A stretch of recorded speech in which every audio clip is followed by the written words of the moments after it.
세상에 떠도는 기묘한 괴담들. 첫 번째 이야기, 대학교 기숙사 괴담. 저희 학교는 경기도에 위치한 4년제 대학교입니다.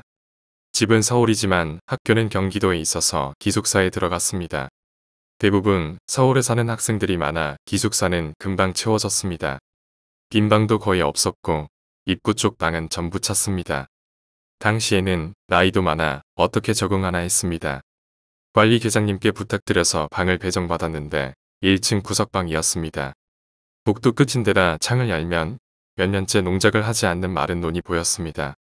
기분이 그다지 좋진 않았지만 친한 룸메이트 2명과 함께해서 그나마 다행이었습니다. 이튿날 컴퓨터와 친구들을 가져와 본격적인 기숙사 생활에 들어갔습니다. 한 친구는 일주일 뒤에 온다고 하고 다른 친구는 친구 자취방에 간다고 해서 혼자 짐 정리하고 다음날 수업이 오후라서 늦게까지 컴퓨터를 했습니다. 새벽까지 컴퓨터를 하는데 시골이라 초봄인데도 추웠습니다. 2층 철제 침대였는데 2층에서 잠을 잤습니다. 눈을 붙이고 조금 지났을까? 멀쩡하던 컴퓨터가 켜졌습니다. 이런 일이 있나? 다시 끄고 잠을 청했습니다. 잠시 후 찬바람이 불어 침대에서 일어나 창문을 닫고 돌아서는 순간 분명히 창을 닫은 기억이 났습니다. 오싹해졌지만 이 새벽에 기숙사에 아는 사람도 없고 이런 이야기 해봤자 미친 엑스 소리 듣기에 불을 켜고 다시 잠들었습니다. 한참을 잔 것 같습니다. 갑자기 지진처럼 침대가 흔들려 화들짝 깼습니다. 침대는 멀쩡했습니다. 아마 꿈이었던 것 같습니다. 혹시나 해서 1층으로 내려와 잠을 잤습니다. 문제는 다음날 밤이었습니다. 돌아온 룸메이트와 이야기하다가 난 2층, 그 친구는 1층에서 같이 잠을 잤습니다. 얼마 뒤 나와 그 친구의 컴퓨터가 동시에 켜졌습니다. 어리둥절해하는 친구를 뒤로하고 저는 아예 전원 코드를 뽑아버렸습니다. 다시 잠이 들었는데 한참 시간이 지나니 갑자기 어제처럼 침대가 흔들렸습니다. 어제와는 다르게 일어나도 멈추지 않기에 친구의 장난 같아서 밑을 봤습니다. 그 친구는 미동도 없이 잘 자고 있었습니다. 흔들림이 갈수록 심해졌습니다. 너무 무서워진 나머지 저도 침대를 같이 흔들어 버렸습니다. 곧 잠잠해졌습니다. 지치고 무섭고 뜬 눈으로 잠을 지새우다가 잠이 들었습니다. 다음날 일어나니 머리가 너무 아팠습니다. 친구에게 어젯밤에 있었던 일을 이야기했지만 많이 피곤했던지 제가 침대를 흔든 것도 모르고 잤다고 합니다. 몸이 허해졌나 싶어서 그날 밤은 반대편 침대에서 자기로 했습니다. 혹시나 하는 생각에 전원 코드를 뽑고 잤습니다. 잠시 후 또다시 컴퓨터가 켜졌습니다. 무서워서 바로 불을 켰는데 다시 보니 컴퓨터는 꺼져 있었습니다. 정말 몸이 허해졌나 싶었습니다. 내일부터 보약이라도 챙겨야겠다는 생각을 하며 다시 누웠는데 인기척이 느껴져서 눈을 떴습니다. 어제 제가 잤던 반대편 침대에 어떤 아이가 책상 위에 올라가 침대를 잡고 마구 흔들고 있었습니다. 놀라운 건 아이는 침대에 봉이나 모서리를 잡지 않고 어제 제가 머리를 두었던 곳에 손을 뻗고 흔들고 있던 것입니다. 그 때문에 머리가 아팠던 것 같습니다. 전 비명도 못 지르고 그대로 돌아 누웠습니다. 아이가 제게 다가오는 건지 아닌지 밤새도록 떨었던 것 같습니다. 새벽에 동이 틀 무렵에야 잠들었습니다. 여튼 잠을 자고 일어나자마자 친구를 깨웠지만 아침잠이 많은지 일어나지 않으려고 했습니다. 그래서 친구에게 2층이 더 따뜻하다는 말로 설득해서 2층으로 올려보냈습니다. 그리고는 바로 아침 수업을 들으러 갔습니다. 수업을 듣고 가니 친구가 사색이 된 얼굴로 저를 반겼습니다. 늦잠을 자고 있는데 책상 위에서 침대를 흔드는 꼬마를 봤다는 것입니다. 저희들은 계장님께 말씀드렸으나 당연히 믿지 않으셨습니다. 사정을 해서 겨우 바꿀 수 있었고 그 방에 들어간 다른 친구들 역시 저희와 같은 현상을 겪었다고 합니다. 아직도 그 방에선 여전히 어린아이가 나타난다는 괴담이 있고 신입생이 아닌 재학생들은 모두 꺼려합니다. 두 번째 이야기, 방문자. 평소 친하게 지내던 언니네 놀러가서 겪은 일입니다. 언니 집은 인천 용현시장 근처로 새로 얻게 된 직장이 인천이라 자취를 시작해서 놀러갔습니다. 며칠 신세지을 작정으로 밤새 게임을 하다가 언니가 출근할 때면 잠자리에 잠들었는데 아무래도 저 혼자 있으면 무서우니까 현관문을 위아래 다 잠그고 걸쇠까지 걸어 놓았습니다. 그리고 안방에 들어와 문을 잠그고 침대에 누워 잠에 빠졌습니다. 헌데 얼마 못 가서 어떤 소리가 들렸습니다. 현관문을 여는 겁니다. 위, 아래, 그리고 드르륵 하는 안에서 거는 걸쇠마저 열고 문으로 들어오는 소리를 들었습니다. 순간 저 혼자 있는데 너무 무서워졌습니다. 이불을 머리 위까지 쓴 채 벌벌 떨고 있는데 들어온 누군가가 옆방을 뒤지는 소리가 나기 시작했습니다. 아, 이래서 안 되겠다 싶었습니다. 어떻게든 일어나서 문을 걸어 잠그고 신고를 해야겠다 싶었습니다. 근데 몸이 갑자기 움직여지지 않았습니다. 눈꺼풀은 천근만근 무겁고 손가락 하나 까딱할 수도 없고 무기력해졌습니다. 당시에는 가위 눌림이었는지 몰랐습니다. 옆방에 있는 누군가가 방에 들어와서 여자인 절 어떻게 할지도 모르는 그런 상황에서 아무것도 할 수 없었습니다. 그리고 잠에 빠졌습니다. 일어나 보니 집에는 아무도 없었습니다. 현관문은 물론 걸쇠도 여전히 걸려 있었고 누군가 들어온 흔적은 없었습니다. 그런데 언니네 있으면서 이런 일을 서너 번 정도 똑같이 겪었습니다. 겪을 때마다 현관문 2개의 자물쇠가 열리고 걸쇠까지 열리는 소리는 지금 생각해도 무섭습니다. 언니에게 말해도 언니는 제가 밤새도록 게임하다가 환청을 들은 거라며 넘겼습니다. 그리고는 집으로 돌아왔기에 언니네 겪은 일은 그것이 끝이었습니다. 그런데 두어 달 후 언니를 다시 만나 이야기하던 중에 언니가 이상한 이야기를 꺼냈습니다. 몸이 아파서 병가를 내고 낮에 집에서 쉬는데 집에 누군가 들어오려고 했다고 했습니다. 그리고 몸이 가위에 눌린 것처럼 움직여지지 않았다고요. 언니도 현관문 돌아가는 소리를 듣고 혼자 사니까 누가 들어오면 안 되는데 라는 생각에 가위 눌린 몸을 정말 필사적으로 풀려고 했지만 결국 잠에 빠지고 말았다고 합니다. 그러고 나서 일어나면 현관문은 여전히 잠겨있고 누군가 침입한 흔적도 없다고 합니다. 이윽고 언니가 얼마 전에 알게 되었는데 바로 옆집이 점집이라고 합니다. 밤늦게야 퇴근하는 언니는 몰랐는데 단독주택 같은 집에 입주하여 사람들에게 점을 봐주는 곳이었다고 합니다. 아무래도 옆집을 찾아온 귀신이 집을 잘못 찾아 언니네로 찾아왔던 게 아닐까요? 혹시 지금도? 세 번째 이야기, 횡단보도. 유치원 시절 나는 소풍을 가게 되어 버스에 타고 있었다. 버스가 빨간불로 멈춰서자 차 안은 갑자기 조용해지고 옆자리도 뒷자리도 한결같이 잠을 자는 것 같이 되었다.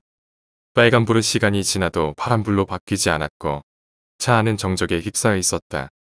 창문 쪽에 앉아있던 내가 밖을 내다보니 횡단보도 앞에 우스꽝스러운 모습을 한 모녀가 서 있었다.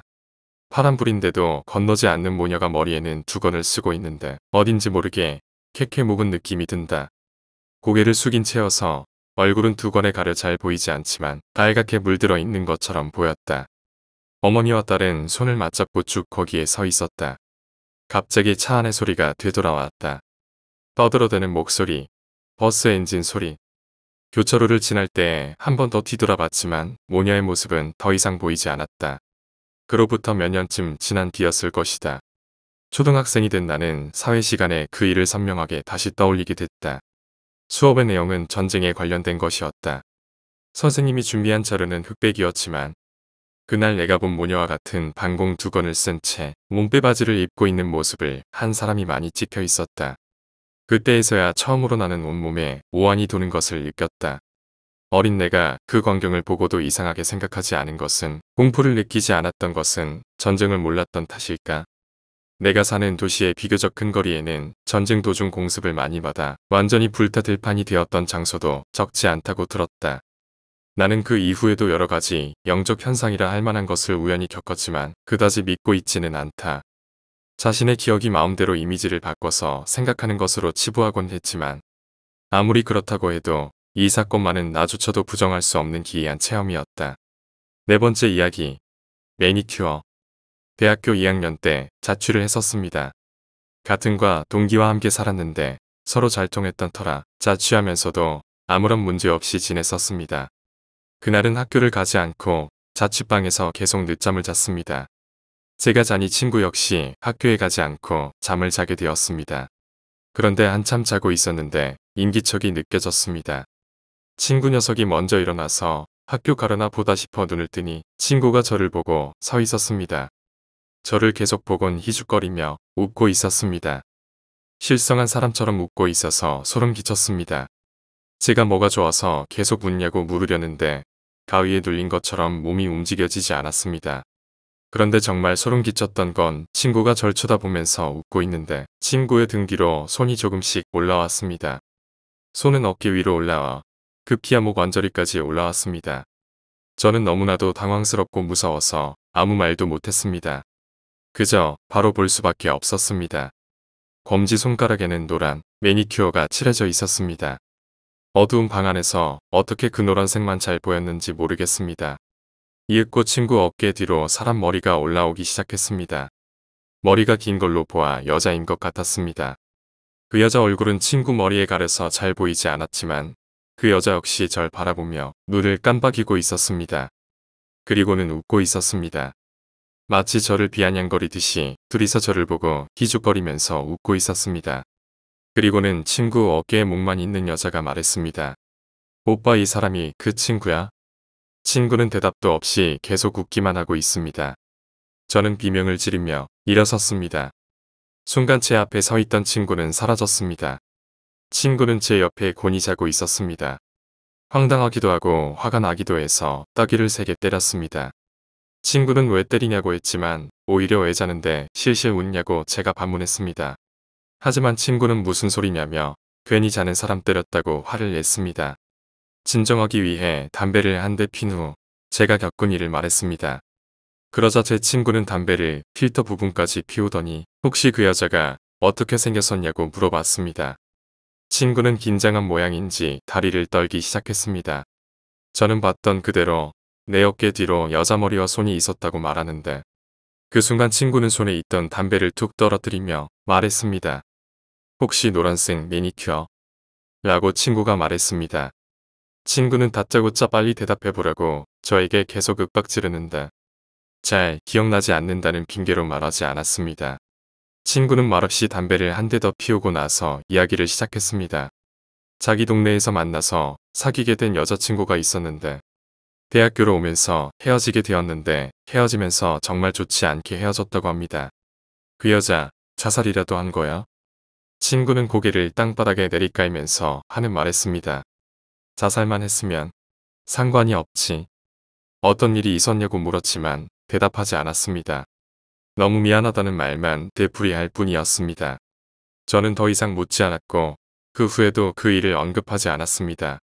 얼마 후 저희는 군대를 가게 되었고 제대 후 복학해서 다시 만나게 되었습니다. 개강하는 날 반가운 마음에 새벽까지 술을 마시다가 군대 가기 전에 겪은 그 일은 꺼냈습니다. 누가 먼저 꺼낸 건진 기억이 가물가물하지만 제 기억으로는 친구가 먼저 꺼낸 것 같았습니다. 잘 기억나지 않지만 친구는 그렇게 말했던 것 같습니다. 차라리 날 죽이던가 왜 내 친구들을 죽이는 거야? 3명이나 말이지. 라고 말했습니다. 전 그때 술 먹은 상황에서도 더 이상 듣기 싫어서 그런 얘기 그만하자고 말했지만 친구는 계속 말했습니다. 내가 그때 같이 죽었어야 돼. 내 친구들 꿈에 나올 때마다 미치겠다. 이윽고 친구가 보여준 한 장의 사진의 한라산에서 친구와 그녀가 다정스럽게 어깨동무를 하고 있는 모습이었습니다. 그녀는 친구의 어깨에는 노란 매니큐어를 한 손을 걸치고 있었습니다. 전 아직도 생각합니다. 그 사진 속 그녀는 예전에 내가 봤던 그녀가 아닐까? 그리고 만약 그녀였더라면 그때 말했던 오빠, 저 사람이 그 친구야? 그 말이 과연 무슨 뜻일까요? 5번째 이야기, 군 시절. 제 친구의 군대 시절 이야기입니다. 제 친구는 운전병 출신으로 병장쯤부터 평탄한 군생활을 보내지 못했습니다. 친구가 병장으로 진급해 운전병 및 소대 완고가 된 때였습니다. 본인은 간부와 부대 밖으로 운전을 나가 부대 안에 없던 사이에 막 훈련소에서 나온 이등병이 소대로 전입을 왔습니다. 그리고 그 이등병은 전입 온 바로 그날 목을 매달았습니다. 완고라는 이유로 자살한 이등병 부모의 요청을 받아 살아서 얼굴 한 번 못 본 이등병의 염을 해줬습니다. 막 전입 온 이등병의 자살 사건이 바로 시작이었습니다. 며칠 뒤 옆 중대의 상병이 자살을 했습니다. 이 사람도 목을 매달았습니다. 부대 분위기가 뒤숭숭해지는 수준이 아니라 헌병대나 기무대가 출동해서 하루하루가 지옥 같은 분위기였습니다. 이등병이 자살한 지 며칠 되지도 않아 또 자살 사건이 터졌으니 부대 운영은 고사하고 하루 종일 헌병대의 조사만 계속되었습니다. 상병이 자살하고 한 달 뒤 이번엔 중위가 자살했습니다. 역시 목을 매달았습니다. 부대는 아주 난리가 났습니다. 2달 사이에 3명이 자살한 겁니다. 그것도 마지막에 자살한 중위는 아버지가 삼성 장군이었습니다. 중이 본인도 쾌활한 사람이었고 자살한 이유가 없었습니다. 그런데도 자살을 한 겁니다. 그렇게 악몽 같은 사건이 휩쓸고 간 뒤 어느 날 친구는 수송부 정비병들이 부대 외벽에 그려진 그림을 지우려고 페인트 칠을 하는 것을 보게 됐습니다. 정비에 한창 바빠야 할 정비병들이 무슨 페인트 칠을 하고 있는지 그 이유를 몰랐던 친구는 정비병 하나를 붙잡고 물어봤습니다. 그리고 이상한 일을 알게 됩니다. 1년의 자살 사건이 있기 직전에 친구 부대의 대대장이 교체되었습니다. 부대장이 바뀔 때마다 흔히 기념 삼아 이런저런 일을 하는데 간부들이 병사들을 시켜 칙칙한 부대 외벽에 그림을 그리게 했습니다. 군대니까 당연히 군인 그림을 그렸겠지요. 그런데 왼쪽에서 오른쪽으로 이등병, 상병, 중위의 순서로 그림을 그렸습니다. 그리고 1년 자살 사건이 벌어졌었는데 이등병, 상병, 중위 순으로 목을 매달았습니다. 그림 순서대로 말입니다. 자살 사건이 3번이나 터진 다음에야 상급 부대에서 그 그림을 발견했고 곧바로 대대장에게 압력이 들어갔습니다. 이런 불길한 그림을 왜 그냥 놔둬? 당장 지워. 당연히 압력이 들어온 그날 부로 그림은 지워지게 되었고 제 친구는 그때서야 그림에 그려진 대로 사람들이 자살한 사실을 알게 되었습니다. 그림이 지워질 때가 친구가 말년 휴가를 나올 쯤이었습니다. 그때까지도 부대 분위기가 흉흉해서 친구는 말년 휴가를 포기할까 했었지만 후임들의 권유로 휴가를 다녀왔습니다. 그리고 부대에 복귀를 했는데 벽에 그려졌던 그림 말입니다. 이등병, 상병, 중위의 그림 말고도 다른 그림도 있었습니다. 그림의 마지막엔 여군 2명이 더 그려져 있었습니다. 친구가 말년 휴가를 마치고 자대에 복귀를 했는데 여군 장교 2명이 각각 중대장과 소대장으로 전입을 와 있었습니다. 그 여군 2명은 어떻게 되었을까요? 친구가 전역해서 여군에 대해서는 알지 못한다고 했습니다. 친구 본인은 이 이야기를 정말 하기 싫어합니다. 본의 아니게 그것도 말년의 시체를 염을한 끔찍한 경험을 했으니 말입니다. 아직도 친구는 그림과 자살한 사람들을 그저 우연이라고 말합니다. 하지만 제가 보기엔 우연으로 믿고 싶어 하는 것 같습니다. 6번째 이야기, 타임오프. 당시 나의 형은 근처에 사는 Y라는 여자와 사귀고 있었다. Y는 밝고 성실한 데다 무엇보다 미인이었다. 솔직히 성실한 구석이라고는 찾아볼 수 없는 형에게는 과분한 사람이라고 생각하고 있었다. 그렇지만 Y의 집에는 빚이 조금 있었던 모양이었고 부모님은 두 사람의 결혼을 심하게 반대했다. 형은 몇 번이나 부모님께 Y와의 결혼을 인정해달라고 매달렸지만 부모님 역시 완고하셨다. 화를 참을 수 없었던 것일까. 형은 아버지의 차에 Y를 태우고 그대로 사라졌다. 당시에는 화도 내고 형을 찾아다니기도 했지만 몇 년이 지나도록 형과 Y가 돌아오는 일은 없었다. 드디어 형의 일도 서서히 기억 속으로 사라져 갈 무렵이었다. 그리고 10년이 지났다. 그날은 웬일인지 일이 일찍 끝나서 나는 신이 나 콧노래를 부르며 집으로 향하고 있었다. 그런데 집 앞에 흰 차가 멈춰서 있었다. 창문 유리가 거무스름해서 잘 보이지는 않지만 누군가가 타고 있다. 다른 사람의 집 앞에 차를 멈춰놓다니 어떤 놈인가 싶어 차를 힐끗 노려보았다. 차 문에는 비스듬하게 벼락 모양 같은 상처가 나 있었다. 저 상처는 나는 순간 내 눈을 의심했다. 저것은 내가 어렸을 때 차 문을 열다가 가드레일에 부딪혀 생겼던 상처였다. 그랬다. 이것은 아버지의 차였다. 설마 형님이 돌아온 건가? 나는 바로 달려가 차 문을 열었다. 그리고 비명을 질렀다. 차 안에 있던 것은 형과 Y의 백골이 된 사체였다. 우와. 나 스스로 생각해도 우스꽝스러울 정도로 크게 소리를 지르며 차 문을 내동댕이 치듯 닫았다. 그 충격으로 좌석에 앉아있는 모습 그대로였던 형과 Y의 뼈가 털그럭거리며 밑으로 떨어졌다. 나는 또다시 소리를 지르며 땅바닥에 엉덩이를 찧었다. 무엇을 해야 하면 좋을지도 모른 채 나는 떨면서 아버지의 차를 그저 가만히 응시하고 있었다. 그리고 몇십 분이 지나서야 나는 알아차렸다. 형과 Y가 집을 떠난 것은 10년이나 지났다. 그런데도 나의 눈앞에 있는 아버지의 차는 그때 그 모습 그대로였다. 7번째 이야기, 검은색 여드름. 노일전쟁에 종군했던 군의관의 수기를 친구에게서 받아보게 되었습니다. 거기에 어쩐지 웃어 넘길 수만은 없는 이야기가 있어 이렇게 글을 씁니다. 그 군의관은 기병정찰 때에 합류해서 전선을 돌파해 시베리아 철도를 거슬러 올라갔다고 합니다. 그리고 시베리아 산고래 마을에 일본군 기병이 방문했을 때였습니다. 러시아군에게 정보를 누설할까봐 걱정한 정찰대의 대장이 그 마을의 촌장에게 선물을 하기로 했다고 합니다. 하지만 촌장은 선물은 필요 없으니 아들의 병을 고쳐달라고 요구했습니다. 그리하여 군의관이 마을 한구석에 격리되어 있던 촌장의 아들을 진찰하게 되었습니다. 군의관은 아들의 얼굴을 보고 깜짝 놀랐습니다. 그의 얼굴에는 쌀알 정도의 크기의 검은 여드름이 빽빽하게 자리 잡고 있었습니다. 온몸을 살펴보자 그 검은 여드름은 등의 한편과 겨드랑이를 거쳐 다리 사이에도 자리 잡고 있었습니다. 남자는 여드름이 가려운 것인지 계속해서 강하게 여드름을 쥐어뜯었습니다. 그러자 그 검은 여드름 같은 것이 찌부러지며 거무칙칙한 피가 흘러내리는 것입니다. 군의관은 확대경으로 그것을 자세히 관찰하며 핀셋으로 집어보았다고 합니다. 그것은 역시 찌부러져서 거무칙칙한 피가 흘러나옵니다. 군의관은 메스를 꺼내 찌부러진 검은 여드름을 열어보았다고 합니다. 안에는 검은 깨 같은 여드름의 핵이 나왔습니다만 여드름의 핵은 궁실궁실 움직이고 있었습니다. 여드름이라고 생각했던 것은 일종의 진드기가 살을 파먹고 들어앉았던 것입니다. 모공의 안쪽에 달라붙은 진드기는 아무리 외부에서 자극을 가해도 뽑아낼 수 없었다고 합니다. 군의관은 즉시 연지에 독한 술을 스며들게 한 뒤 환부를 자르고 핀셋으로 한 마리씩 진드기를 모두 빼냈다고 합니다. 그렇지만 진드기를 다 빼낸 남자의 얼굴은 모공이 그대로 열려 있어 마치 벌집 같은 모습이었다고 합니다.